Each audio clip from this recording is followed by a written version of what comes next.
vendo agora que a cena, segundos após o ataque aéreo, que pode custar caro ao mundo. O ataque foi feito por helicópteros dos Estados Unidos em Bagdá, onde um dos chefes militares iranianos mais amados foi assassinado.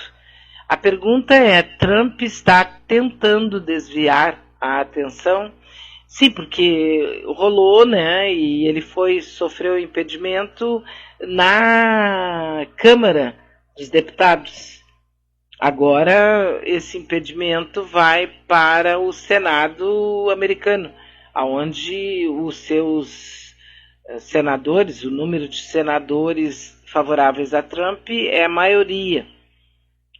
Mas isso não significa que ele não corra riscos, né? Ele pode deixar de interessar exatamente ao próprio sistema. Então eu me lembro, quando vejo isso, de forma muito grotesca, mas não, porque não, são especialistas que falam sobre o assunto, né? Mas eu me lembro da Guerra das Malvinas, com a Margaret Thatcher, né? Com a Margaret Thatcher, ela também queria se reeleger, ela estava numa posição meio fragilizada na Inglaterra, e aí houve quase que um acordo aqui com o general assassino argentino, e eles começaram a Guerra das Malvinas, onde milhares de pobres jovens argentinos perderam a vida da maneira mais estúpida. Sempre perder a vida no meio de uma guerra é uma coisa estúpida, né? Mas eles morreram de frio, eles morreram de fome, eles morreram sem atenção, eles morreram pela fragilidade do exército argentino frente ao poderio, né, armamentista do exército inglês. E aí nós vemos isso acontecendo de novo, geralmente próximo de eleição, que é o momento em que esses líderes, né, covardes, assassinos, genocidas, eles partem para retaliações terríveis. O próprio governo do Trump também está retaliando hoje o governo cubano. Tudo em função desse ano, que é um ano eleitoral importante, né? Por aqui a gente já sabe, né? Em 2019 fecharam 6.634 indústrias no estado de São Paulo. Ontem eu estava dando 2.000 e pouco o número de indústrias que fecharam em São Paulo, só que não, né? Foram 6.634 indústrias que fecharam em São Paulo. Isso é impressionante quando você vê esses dados e vê que a Rede Globo, por exemplo, dizendo que está tudo bem, que nós estamos muito bem em termos de economia, né? E agora, nesse ano de 2020, o grande tema que eles vão utilizar para manter o povo assim quietinho vai ser a outra cenoura que eles vão colocar na frente dos burros, né? É que a reforma tributária é que vai salvar o Brasil. Primeiro era a reforma trabalhista. Primeiro era tirar a Dilma. Não deu. Segundo seria fazer a reforma trabalhista, feita pelo Michel Temer. Também não deu. Aí teria que fazer uma reforma trabalhista ainda mais violenta. Fizeram. Também não resolveu. Aliás, só assim aumentou, né, desesperadamente o problema da economia no Brasil. Depois seria fazer a reforma da Previdência. Era isso, então, o fim do mundo. Conseguiram fazer a reforma da Previdência, aplaudidos, inclusive, por muitos aposentados ou pessoas em vias de se aposentar. Também não deu, não funcionou. Então, agora, nesse ano, eles vão utilizar a reforma da tributária. E aí, muita gente vai dizer, não deu porque nós temos a questão da reforma tributária.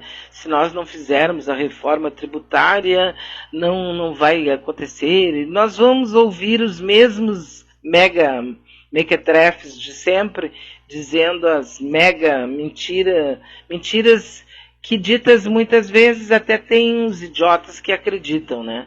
Mas aí eu separei um material do site Brasil de Fato para a gente entender um pouco essa questão da reforma tributária e conseguir assimilar que quanto menor a renda, maior é o imposto. Quer dizer, quando você ouve, né? Só pobre é que paga imposto no Brasil, daí as pessoas te olham assim, não, isso não é verdade. Então, eu separei aqui um material especial do grupo Brasil de Fato, que infelizmente eles colocaram em 26 de novembro do ano passado. Acreditem os senhores, neste que eu estou vendo agora, que foi o que eu procurei, tem apenas 3.109 visualizações. Infelizmente, não funciona. As pessoas parecem que não querem saber mesmo. Não é o nosso caso aqui, né? Então, vamos ouvir juntos o que vai ser explicado aqui, exatamente, não é? Quando você vai comprar o pão, o feijão, o arroz, o leite e o que exatamente acontece, ok? Você conhece Pedro de Godoy Bueno? Esse moço aí é o bilionário mais jovem do Brasil. Ele herdou a participação acionária da Amil depois da morte do pai em 2017. O Pedro tem 29 anos e 2,9 bilhões de reais. Quando vai comprar um pão ou um litro de leite, o Pedro paga o mesmo imposto que você, eu e qualquer outra pessoa, não importa quanto ela ganhe. O imposto sobre o consumo é um dos maiores fatores da desigualdade no nosso sistema tributário. Agora está em debate uma reforma desse sistema. Esse vídeo vai explicar o que está em questão em torno da reforma tributária.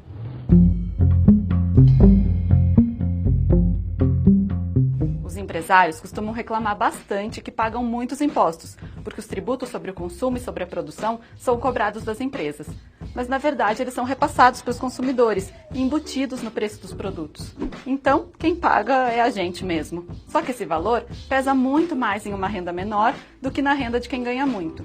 Um imposto de R$400 sobre a compra de uma TV, por exemplo, equivale a 20% do salário de alguém que ganha 2 mil, mas é só 2% da renda de quem ganha 20 mil. É o que chamam de imposto regressivo, ou seja, todo mundo paga o mesmo valor.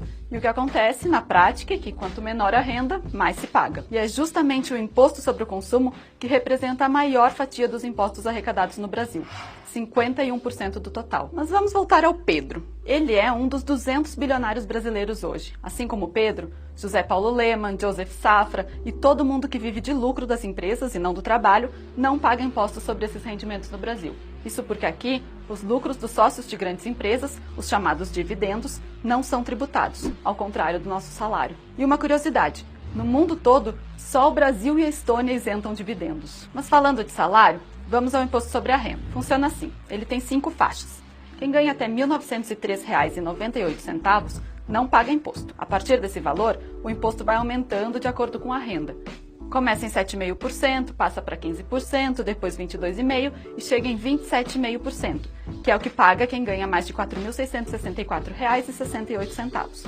Ou seja, um trabalhador que ganha R$ 6.000 paga os mesmos 27,5% de imposto sobre a sua renda que um que ganha R$ 50 mil.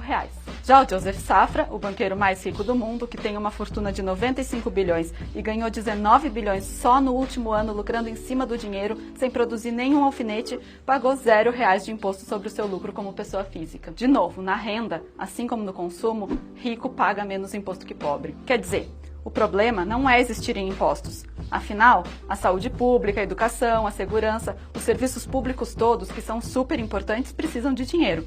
O problema é quem paga esses impostos. Proporcionalmente, no Brasil, quem paga são os pobres. E não é pequena a diferença. O topo da pirâmide gasta 21% da sua renda com impostos. Os mais pobres pagam 32%. Já pensou na diferença entre o que sobra da renda de cada um e o que dá para fazer com isso? Um imposto que também gera bastante debate é o sobre a herança. Tipo a do Pedro, que ficou rico de um dia para o outro.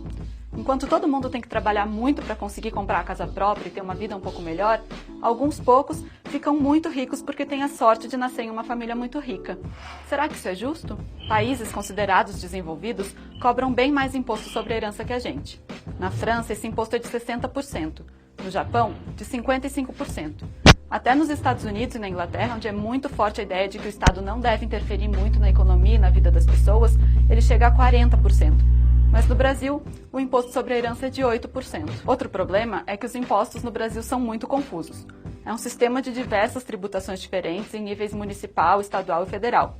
Quem quer abrir uma pequena empresa, por exemplo, tem muita dificuldade para entender e lidar com tantos tributos diferentes. E são justamente os pequenos que mais penam, porque quem tem mais dinheiro pode pagar um advogado tributarista para resolver o problema. Então, ninguém aqui tem dúvidas. Uma reforma tributária é mais do que necessária. Mas qual reforma? Não adianta mexer nos impostos e não resolver os problemas principais, certo? Hoje, existem 2 propostas de reforma tributária tramitando no Congresso, e o governo Bolsonaro deve apresentar outra em breve. Um dos projetos tramita no Senado e copia o texto do ex-deputado Luiz Carlos Rauli, do PSDB. O que está com o debate mais avançado até agora é um outro que tramita na Câmara, do deputado Baleia Rossi, do MDB. Os dois são bem semelhantes. Propõem mudar a Constituição para simplificar os impostos. Mexem na burocracia, o que é importante, mas não na estrutura, o que os torna insuficientes. Embora o texto da proposta do governo ainda não esteja pronto e não tenha sido divulgado, sabe-se que ele deve incluir a criação de um novo imposto, o IVA, Imposto sobre Valor Agregado, que substituiria o IPI, a COFINS e a CID Combustíveis. Tá vendo? É um monte de imposto que a gente mal sabe que paga. A proposta também deve vir com a redução daquela alíquota máxima do imposto de renda, de 27,5% para 25%. E se fala também em reduzir o valor pago pelas empresas. Parece legal, certo? E talvez algumas dessas propostas tragam mesmo avanços. Simplificar o sistema tributário é fundamental para facilitar a vida das pessoas, especialmente daquelas pequenas empresas de que a gente falava. E reduzir o imposto de renda também parece bom olhando assim. Mas será que essas coisas são suficientes? Como a gente viu antes, um dos principais problemas no Brasil é que o imposto é regressivo. Quem ganha menos, paga mais. E isso não muda com essas propostas. Repara que elas não falam nada sobre o imposto sobre o consumo, que é aquele que a gente mostrou aqui como o mais desigual. E a proposta do governo deve diminuir o percentual de imposto de renda pago por quem ganha mais, mas não mexe nas faixas do imposto de renda. Quem ganha menos continua pagando a mesma coisa, e quem ganha 5 mil continua pagando o mesmo percentual de quem ganha 20, 30, 50 mil. Ou seja, apesar de alguns avanços, a estrutura do sistema permanece a mesma. De olho nisso, deputados de oposição ao governo apresentaram uma outra proposta, que defende bem o oposto: mudar a lógica do sistema. Para isso, eles propõem tributar os mais ricos, com mais impostos sobre a renda e o patrimônio, e diminuir o imposto sobre os mais pobres, que são aqueles sobre o consumo e a produção. Uma das ideias do projeto apresentado por PT, PSB, PDT, PSOL, PCdoB e Rede é taxar grandes fortunas, o que não é feito hoje no Brasil. Calma, isso muito provavelmente não tem a ver com você.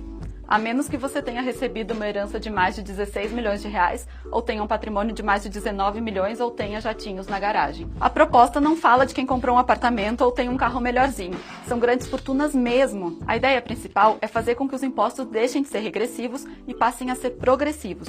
Ou seja, aumenta a porcentagem da cobrança conforme aumenta a renda. Uma das medidas seria extinguir os impostos sobre o consumo e criar outros impostos mais simples. Nessa proposta, alimentos da cesta básica, medicamentos essenciais, transporte público coletivo, saneamento básico, entre outros itens, não seriam tributados. No campo, terras muito grandes e improdutivas pagariam bem mais, e terras pequenas e produtivas, bem menos. E aqueles itens bem básicos do orçamento, como helicópteros, lanchas, aviões, veleiros, passariam, claro, a ser tributados, o que poderia aumentar a arrecadação do país em 4,7 bilhões de reais por ano. O projeto cria ainda um imposto sobre grandes heranças e taxa aos dividendos, aquele dinheiro que os acionistas ganham pelo lucro de grandes empresas. Aliás, sabe quanto a tributação de dividendos geraria para o Brasil? Até 63 bilhões de reais. Um dinheiro que poderia ser investido na saúde, na educação e serviços para toda a população brasileira. A proposta também mexe naquela tabela do imposto de renda, aumentando a isenção e redistribuindo as faixas para que atinjam rendas mais elevadas. Se isso tudo fosse implementado, o valor arrecadado em impostos seria bem parecido com o que é hoje, só que diminuiria o peso sobre os mais pobres e a própria classe média. Uma das consequências disso é que a economia volta a girar. Isso porque os muito ricos não colocam seu dinheiro em circulação. Deixam lá parado, rendendo. O problema é que, embora sejam poucos, os muito ricos são muito poderosos